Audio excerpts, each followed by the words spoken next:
President Trump was principled and politically astute to address, in his State of the Union, the horrors taking place now in Venezuela, and then to declare, "Tonight we renew our resolve that America will never be a socialist country. Venezuela is indeed a poster child for what happens when a nation's economic machinery falls under political control."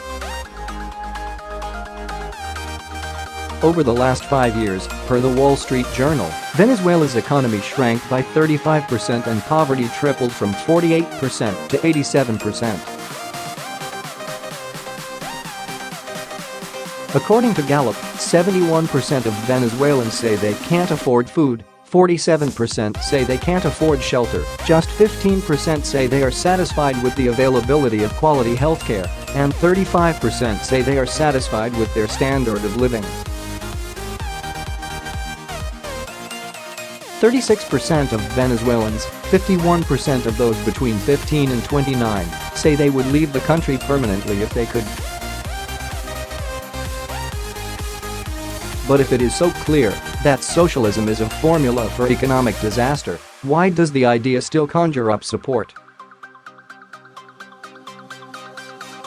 In a Gallup poll of last year, 57% of Democrats, compared to 16% of Republicans, say they have a positive view of socialism. Economist and New York Times columnist Paul Krugman says it's semantics. Krugman mocks Trump, saying that there is essentially no one in American political life who advocates such things as government control of industry, as is the case in Venezuela.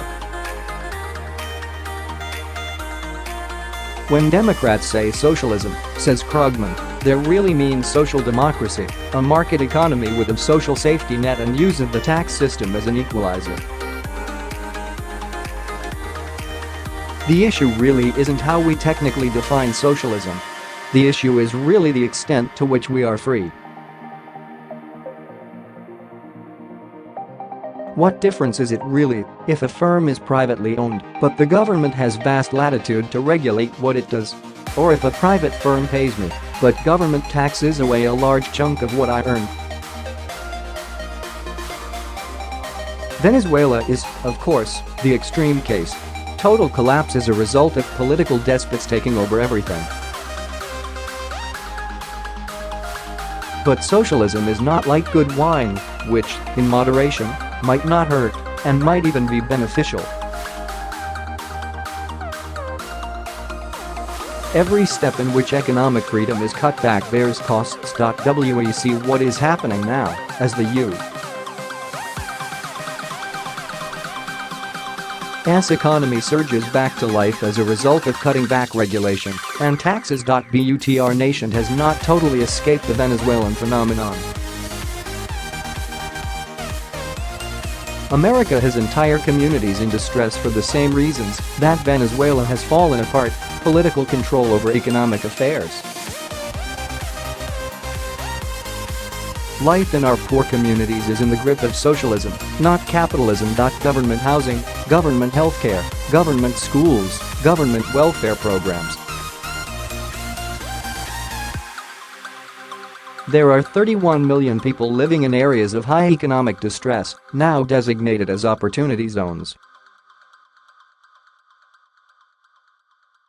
The average poverty rate in these zones is 28.7%. The average household income is 40% below the national average and 5% of prime-age adults are not working. 56% of these 31 million are non-white minorities. President Trump's new Opportunity Zone initiative, providing tax incentives to direct investment capital into these neighborhoods, aims to change realities with the same passion that the president spoke against socialism for the rest of the country in his State of the Union address. Life has no shortcuts.